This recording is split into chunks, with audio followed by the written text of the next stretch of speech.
जिहेतु समाजजों गेलेदों ओमफ्राय बियो टटेलि ससियेल मिडियानि थ्रुयै बियो माने पाब्लिकखौ थगायदों गिबियावनो गासै नायगिरि बिथांमोन खनसेबो बे आंनि लावदुम अफिसाराव खनसेबो बरायनाय थाबाय लोगोफोर दिनैनि टपिकआनो जाहैबाय आरोना जोंहा जन ब्रादारा जेनेबा फुल डिटेलनि खोथाखौ मिथिबाय आं इन्ट्र' होनो हागोन नायलांबानो जाबाय आरोना जोंखौ माने जोंनि बर' समाजखौ माने उल्लु खालामदो आरो दे बै हिन्जावा माने जोंनि बर' समाजखौ उल्लु खालामदो दा डिटेलि खोथाखौ बर' दं बर' गैया माने जोंहा जन ब्रादारा मिथिजोब्बाय आरो बिनि थाखाय आं फंनैसो बाथ्रा बुंगोन नों समाजजों गेलेदो हो जोंखौ नोङो उल्लु बानायदो हो जोंखौ नों उल्लु बानायदो नों बर' दं बर' गैया जों नायगिरनो थाङाखै नों जेराव दङ नों इयुन था मिथिबायना जोंखौ माने ससियेल मिडियायाव माने सैमा रखमबा जोंखौ माने एकदम नेग्लेक्ट खालामनानै जोंखौ माने फाग्ला बायदि खालामनाङा आरो मिथिबाय जोङो मानसिनि मोजांखौसो लुबैयो जों रावखौबो भाइरेल खालामनो साना नों संसार जाखानाय मानसि जोङो जेबो बुंनो थाङा नों जायजों हौवा दंमोन नों थानांगौमोन आरो दा जिथुखि जों मिथिना मोनदो गवायावसो दं जायगा आरोना सासे माने हटेलाव खामानि मावनाय वर्कारदोसो माने बिसोर माने टाइम पास खालामलायगासिनो दं आरो बै हटेलाव थाङो बिदिनो माने एकदम इन्जय खालामगासिनो दं आरो मिथिनाय बायदिब्ला फुल डिटेललि माबाखौ जा जन ब्रादारा फुल डिटेललि माने हजोंहाय रायज्लायहरनायनि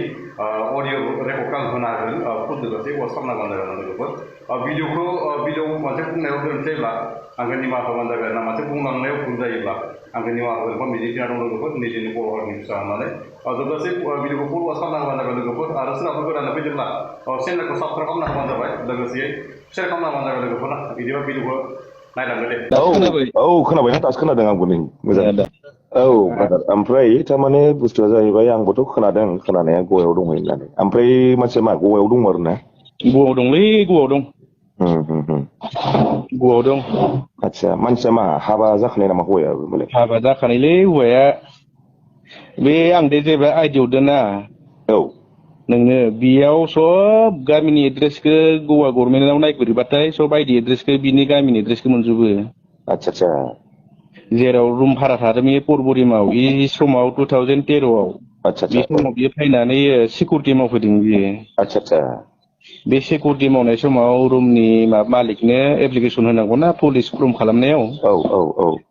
बियो गावनि न'खरनि आइडि नङाबा बे पुलिस फर्म खालामनो हाया नालाय एप्लिकेसन नंगौ होमबासो रुम भारा थानो मोनो ना ओमफ्राय बियो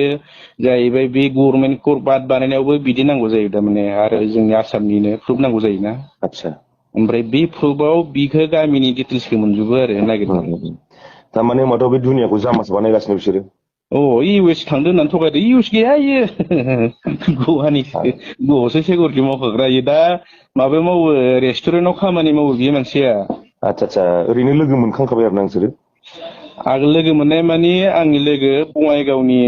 सोमखोर होननाया हरदों आङो थारमाने बिसोरलाय आंजों थादोंमोन 2013आवनो सिकिउरिटि मावजाबनाय होननानै बेनिफ्राय आरो सोमदोनाबो हरबाय बिबो आंजोंनो दंफायोमोन बिराद आंजोंनो आगोल लोगो मोनखानाय खामानि मावनायाव होननानै बेनिफ्राय आरो दा बियो दा उमुक थुमुक जागासिनो दं होनना बुंबाय पाहारलिम दङ बिसोरो पाहारलिमखै दङ आदसा पामुलिम होननायखै दंसो थारमाने बिसोरनि पुलिस थानाया माबा गोलैदो कुलुवा गोलैयो कुलुवा गोलैयोना दा बिसोर जेराव दङ इसोर जेखै दङ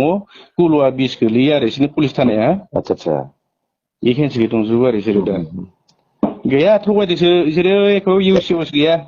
थारमाने मानसिया मा बेखौ थारमाने होनबालाय हिनजावखौ थारमाने ओरैनो स्केम खालामनानै फासायनायसो ना गावसोर माबायदि जानाय बायदि मोनदों नों जेनेबा आंनि अनुमानाव बै सेंग्राया बेखौ फास्थायदोंसोलै बेनो जागोन आंनिबा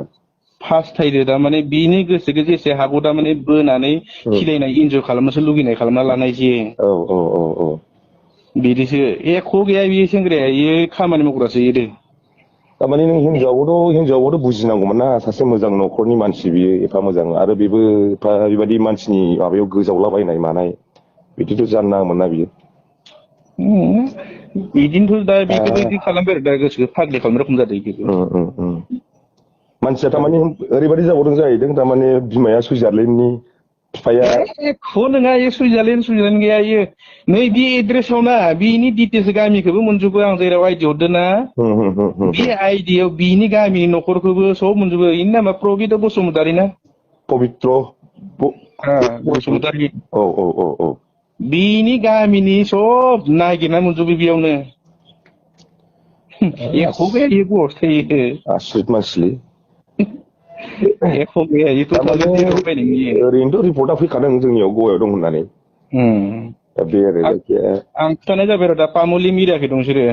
मामुलि ना आदसा पामुलि मिरिया कुलुवा बिसथारा बिसिना पुलिस गोलै कुलुवा सानबेसे जाम्बा बानायनोब्रा मानसिफोरखौलाय सानबेसे जाम्बा बानायनो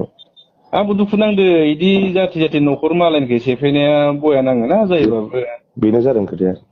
जायबाबो एसेबाबो दुखु नाङो निजिनि जाथियानो बेसे दायजों मिजों थांना मा जागासिनो दङ आरो बिदिनो मैया थारमाने गाव आंजों रायज्लायदोंमोन नालाय फैसालिया ओमफ्राय बेवहाय गावबोथ' बुंहरबाय आं ओरैबायदि माबादों होननानै ओमफ्राय आंबो साना हसियानो माखासे बुस्थुखौ एनालाइस खालामा हसिया आं मोनसे भिडिअ होदोंमोन ना मैया भिडिअ नुदों आङो भिडिअ होदोंमोन आङो थारमाने आं उनावहाय सानफिनबाय आं बुस्थुआथ' माने अनेक बुस्थुखौ आं सानदों आरो गोथौयै ओमफ्राय बिदिथ' जाथावनो हानाय नङा जुदि सुइजारलेण्डनि मानसि मारबा इउ एस ए नि मानसि मारबा ओंखायनो आं दा मोनसे भिडिअ बानायबावदों आं बेनाव स्टेटमेन्टखौ बिदों आङो गैया बिसोरो एख' सुइजारलेण्ड गैया बिसोर बेंगालरबो थाङाखै डाइरेक्ट कर्नाटकआव हरसे थाफैदों कर्नाटकआव हरसे थाफैनायखौ मिथिदों आङो नेटआव नायदोंमोन ना नेटआव नायनायाव कर्नाटकआव माबा नांदोंमोन इनिया रेंक नांदोंमोन ओमफ्राय उनाव गवा बर्डाराव अखानायै फुङाव मोनफैदो बिसोरो गवायाव आदसा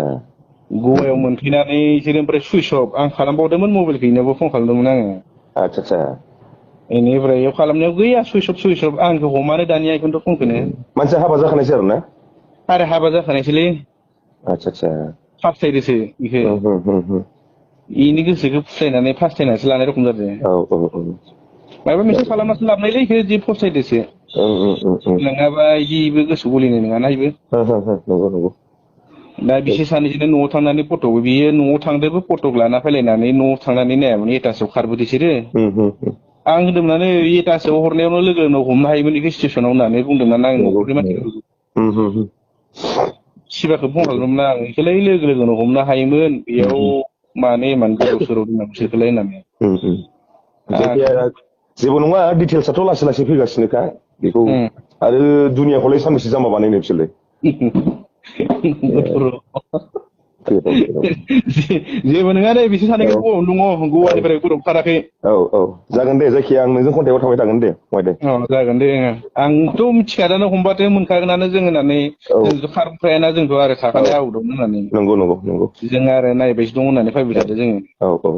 ओरैनो माबायावनो दं गवायावनो दं नोंसोरो गवायावनो दं आङो आदसा दे जागोन दे फंबाय होनबा दे कन्टेक्टआव थाबाय थागोन दे आंजों दे जागोन दे दे